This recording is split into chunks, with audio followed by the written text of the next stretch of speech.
Ramesh sorry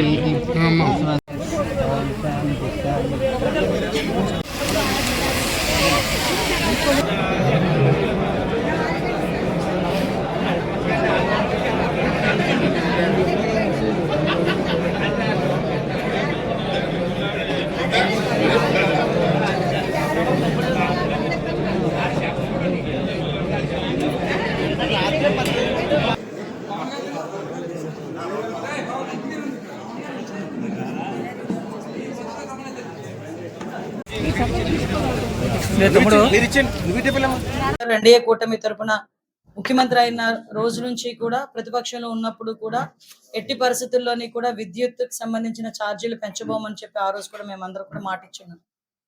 ఇంతకు ముందు last 19 to 24 Jaganmohan Reddy 19లో అతను ప్రమాణ స్వీకారం చేసిన రోజునే అటొక ముఖ్యమంత్రిని ఇటొక ముఖ్యమంత్రిని పెట్టుకొని చేతులు రెండు చాచి నేను ఎట్టి పరిస్థితుల్లోని కూడా విద్యుత్ ఛార్జీలు పెంచను అని చెప్పి మాట్లాడి 5 సంవత్సరాల్లో సుమారుగా 9 సార్లు విద్యుత్ ఛార్జీలు పెంచి దగ్గర 32,000 కోట్ల రూపాయలని ప్రజల మీద భారం వేసిన పరిస్థితి కూడా చాలా మందికి తెలుసు. మీ అందరికీ తెలుసు, మీ ఇళ్లలో కూడా కరెంటు ఛార్జీలు ఏ రేంజ్ లో వచ్చావో మీ అందరికీ కూడా తెలుసు.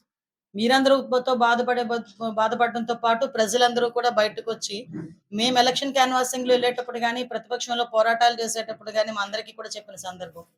దాన్ని బేస్ చేసుకునే ఆ రోజు నుంచి గౌరవ ముఖ్యమంత్రి గారు దీని మీద ప్రత్యేకమైన దృష్టి పెట్టి ఎట్టి పరిస్థితుల్లోని కూడా ఈ విద్యుత్ ఛార్జీలు తగ్గించాలని ఆ రోజు నుంచి అనుకున్నారు. కార్యదక్షత కలిగిన వ్యక్తి, దార్శనికత కలిగిన వ్యక్తిగా గౌరవ చంద్రబాబు నాయుడు గారు ప్రత్యేకంగా దీని మీద దృష్టి పెట్టి విద్యుత్ ఛార్జీల విషయంలో ఈ రోజు ఒక నిర్ణయం తీసుకొని ట్రూ అప్ ఛార్జెస్ గురించి కానీ వాటికి సంబంధించిన అన్ని 2019-24 మధ్య కాలానికి సంబంధించిన 4,498 కోట్ల ట్రూ అప్ ఛార్జీలను వసూలు చేసేందుకు ఏపీఆర్సీ కూటమి ప్రభుత్వానికి లేఖ రాస్తే దానికి సంబంధించి గౌరవ ముఖ్యమంత్రి గారు ఆ భారం అంతా ప్రభుత్వమే భరిస్తుందని చెప్పి ఒక చారిత్రాత్మకమైన నిర్ణయం తీసుకోవడం కూడా జరిగింది. అంటే సుమారుగా ఈరోజు ట్రూ అప్ ఛార్జెస్ అన్న వాటిని కూడా ఈరోజు గవర్నమెంటే భరించి ఎక్కడా కూడా ప్రజల మీద భారం లేకుండా చూసుకున్న బాధ్యత కూడా తీసుకోవడమే కాకుండా true down first of all అమలు జరిగి ప్రతి యూనిట్ కి కూడా 13 పైసలు తగ్గించింది ఈ కూటమి ప్రభుత్వం. పైగా ఈ రోజు కూడా ఆ రోజు 2019లో గవర్నమెంట్ మేము అంటే జగన్మోహన్ రెడ్డి గవర్నమెంట్ వచ్చిన తర్వాత కూడా చూసుకుంటే దగ్గర అప్పటికీ కూడా మిగులు విద్యుత్ ఉన్నది. అయినప్పటికీ కూడా చాలా అధిక ధరలకి విద్యుత్ కొనుగోలు చేసి వాళ్ళ జేబులు నింపుకోవడానికి ప్రయత్నాలు చేసి సుమారుగా విద్యుత్ అన్నది వాళ్ళ తాలూకు ఆదాయ వనరుగా మార్చుకోవడమే కాకుండా దగ్గర 1,29,000 కోట్ల రూపాయలను అప్పుగా మిగిల్చిన పరిస్థితి లాస్ట్ గవర్నమెంట్ లో.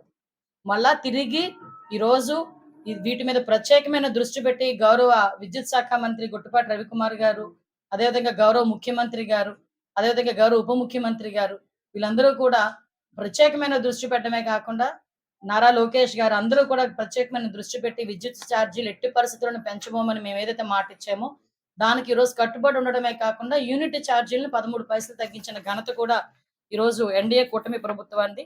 దీంతో పాటు సోలార్ విద్యుత్తుని ఎన్ని రకాలుగా మనం ముందుకు తీసుకెళ్లాలి, అదేవిధంగా మనకి రెన్యూబుల్ ఎనర్జీకి కూడా అధిక ప్రాధాన్యం ఇవ్వడమే కాకుండా సోలార్, అదేవిధంగా పవన్ విద్యుత్ ఈ రెండింటి మీద కూడా ఒక టార్గెట్ పెట్టుకొని ఈరోజు ముందుకు వెళ్తున్నాం. ఈ రోజు మీరు అబ్జర్వ్ చేస్తే సూర్య గారికి సంబంధించి ఎస్సీ ఎస్టీస్ కి కూడా కంప్లీట్ గా వాళ్ళకి ఉచిత సోలార్ రూప్ టాప్లు ఇవ్వడానికి కూడా ఈరోజు సిద్ధపడ్డాం.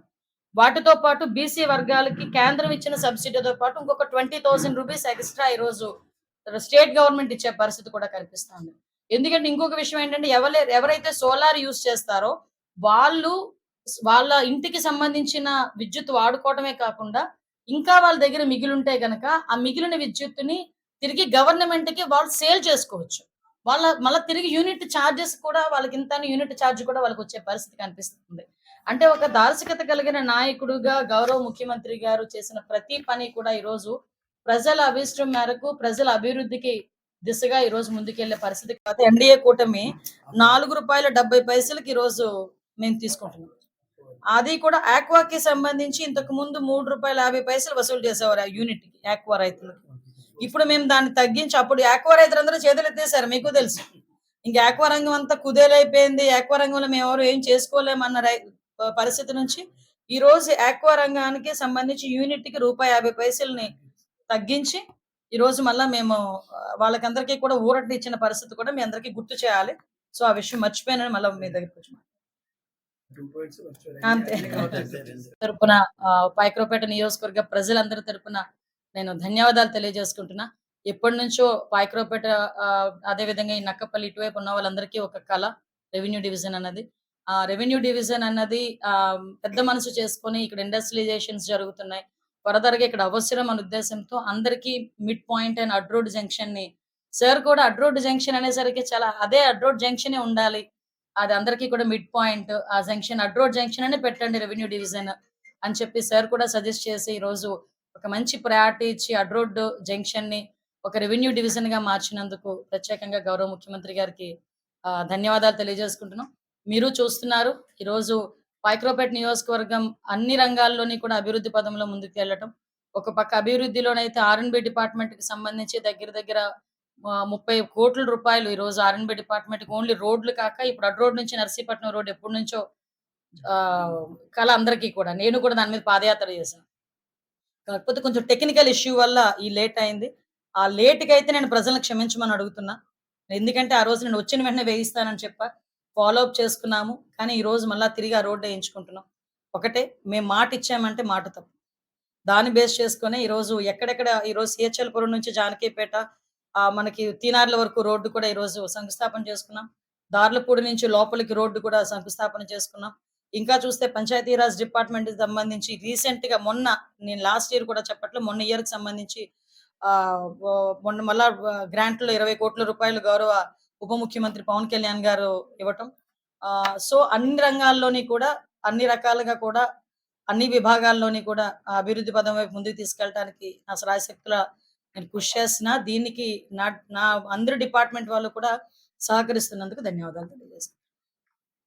ఎన్నో రకాలుగా మాట్లాడతారు. ఇప్పుడు సాధారణంగా ఇప్పుడు విద్యుత్ రంగం అనేది ఏంటంటే చాలా మంది రాజకీయాలకు ఉపయోగించుకునే పరిస్థితి. విద్యుత్ అనేదాన్ని. ఇప్పుడు రాజకీయాలతో కాదు ఇది ప్రజల జీవితాలతో ముడిపడిన సందర్భం. ఎందుకంటే విద్యుత్ అన్నది ఆ రోజు 9 సార్లు పెంచిన పరిస్థితి. ప్రజలు ఎన్ని కష్టాలు పడ్డారో మా కళ్ళతో మేము చూసాం. మళ్ళా తిరిగి ప్రజలు ఆ కష్టాలు పడకూడదని ఆ రోజే మేము మాటిచ్చిన ప్రకారమే. ఈరోజు ఇచ్చిన మాటే కాకుండా ఇవ్వని మాటలని కూడా ఈరోజు వాటన్నిటిని కూడా ప్రజల అభిష్టం మేరకు ఇప్పుడుకొచ్చే ప్రజలు మాకు ఇది కావాలి అంటే ఇచ్చే పరిస్థితి కనిపిస్తా ఉంది. మీ అందరికీ తెలుసు. ఈరోజు మనకి ఒక రెవెన్యూకి సంబంధించి పట్టాదారు పాస్ పుస్తకాలు రాజముద్రతో పట్టాదారు పాస్ పుస్తకం ఎవరెవరో బొమ్మలేసో లేకపోతే సీఎం బొమ్మ ఉందో లేకపోతే రెవెన్యూ మినిస్టర్ బొమ్మ ఉందో పెట్టి మేము పట్టాదారు పాస్ పుస్తకాలు ఇవ్వట్లా. రాజముద్రతో. ఎందుకంటే భూమి అన్నది ఒక రకమైన ఎమోషన్. నా భూమి మీద నా బొమ్మ ఉండాలి. లేకపోతే నా భూమి మీద నా పేరు ఉండాలి అనుకుంటారు. లాస్ట్ గవర్నమెంట్‌లో ఆఖరికి సమాధి రాళ్ళ మీద కూడా వాళ్ళు బొమ్మలేసుకునే పరిస్థితులు వచ్చేసినాయి. ఆఖరికి వాళ్ళేంటంటే ఏదో ఒక బోరేసుకున్న దాని మీద వాళ్ళ బొమ్మే. సర్వే రాళ్ళ మీద కూడా వాళ్ళ బొమ్మే. పట్టాదారు పాస్ పుస్తకాల మీద కూడా వాళ్ళ బొమ్మే. అవన్నీ చూసి ఆ రోజు మేము రాజముద్రతో ఇస్తానన్నాం. ఈరోజు ఆ మాటకి కట్టుబడి రాజముద్రతో కూడిన ఒక పట్టాదారు పాస్ పుస్తకాలు ఇవ్వటానికి మొన్న 2వ తారీఖు నుంచి శ్రీకారం చుట్టి 7 రోజుల పాటు అంటే 9వ తారీఖు వరకు ఈరోజు ఆ కార్యక్రమాన్ని చేపట్టబోతున్నాం. రేపు దాని గురించి మన రెవెన్యూ మినిస్ట్రీ గారు ఈరోజు మన నియోజకవర్గానికి నక్కపల్లి వచ్చి పట్టాదారు పాస్ పుస్తకాలు మనకి డిస్ట్రిబ్యూట్ చేస్తున్నారు. మన నియోజకవర్గంలో సుమారుగా 25,000 మందికి కొత్త పట్టాదారు పాస్ పుస్తకాలు. రేపు చూపిస్తాం పట్టాదారు పాస్ పుస్తకం కూడా. దాని మీద ఒక స్కానర్ ఉంటుంది. అది గనక మనం చేస్తే వాళ్ళ మ్యాప్‌తో సైతం వచ్చేస్తది. అది గనక స్కానర్ గనక వాళ్ళు ఫోన్‌లో చూసుకుంటే ఇమ్మీడియేట్‌గా వాళ్ళు ఎక్కడ ల్యాండ్ ఉంది, ల్యాండ్ ఎక్స్‌టెంట్ ఎంత, ల్యాండ్ పరిధులేంటి, వాళ్ళు మ్యాప్‌తో సైతం వచ్చేస్తది. ఎవరు కూడా దాన్ని ట్యాంపర్ చేయడానికి కూడా వీల్లేదు. అంటే రెవెన్యూ డిపార్ట్‌మెంట్‌ని ప్రక్షాళన చేయాలని గౌరవ ముఖ్యమంత్రి గారు ఏదైతే నిర్ణయం తీసుకున్నారో దాని దిశగా ఈరోజు రెవెన్యూ శాఖ మంత్రి అనగాని సత్యప్రసాద్ గారు, అదేవిధంగా అధికారులు అందరూ కూడా ఈరోజు నిజంగా చెప్పాలంటే చాలా అగ్రెసివ్‌గా వర్క్ చేయడం మొదలుపెట్టారు. దీన్ని 2026 ఇయర్‌ని రెవెన్యూ ప్రక్షాళన సంవత్సరం కింద కూడా మనం అనుకోవచ్చు. ఎందుకంటే ఈ రోజు మాకు వచ్చిన వినతులు ఎవరైనా ఉన్నాయనుకోండి, అవి సుమారుగా దగ్గర 80% రెవెన్యూ డిపార్ట్‌మెంట్‌వే ఉంటాయి. మాకు మ్యుటేషన్ అవ్వలేదండి. మాది 22 ఏలోకెళ్ళిపోయిందండి. లేకపోతే మా వాళ్ళు ఇది మాది అని చెప్పి వేరే వాళ్ళొచ్చి మమ్మల్ని అడుగుతున్నారండి. లేకపోతే మా హద్దులు తీసేసారండి. ఇంకా రకరకాలైన సమస్యలతో ఉన్నారు. వీటన్నిటిని కూడా మళ్ళా తిరిగి ప్రక్షాళన చేయటానికి మేము ఈరోజు నిర్ణయం తీసుకున్నాం. దానికి కంప్లీట్‌గా సర్వే జరుగుతుంది. ఫేజెస్ వారీగా సర్వే జరుగుతుంది. అన్ని ఫేజెస్ కూడా కంప్లీట్ చేసుకొని మళ్ళా 2026 ఇయర్ ఎండింగ్ అంటే 12 మంత్స్ పెట్టుకున్నాం. 12 మంత్స్‌లోని కూడా అందరికి ఈ పట్టాదారు పాస్ పుస్తకాలు రాజముద్రతో కూడిన పట్టాదారు పాస్ పుస్తకాలు ఇవ్వడం జరుగుతుంది. దీన్ని కూడా గౌరవ ముఖ్యమంత్రి గారు ప్రతి 9దో తారీఖున కూడా రెవెన్యూకి సంబంధించిన పట్టాదారు పాస్ పుస్తకాల పంపిణీకి కూడా అటెండ్ అవుతానని కూడా చెప్పడం జరిగింది. ఈ విషయాన్ని మీ అందరికీ కూడా తెలియజెప్పాలి. మీ అందరికీ కూడా ఒక రకంగా చెప్పాలంటే ధన్యవాదాలు తెలియజేసుకోవాలి. అడ్రోడ్ జంక్షన్‌ని ఒక రెవెన్యూ డివిజన్‌గా గౌరవ ముఖ్యమంత్రి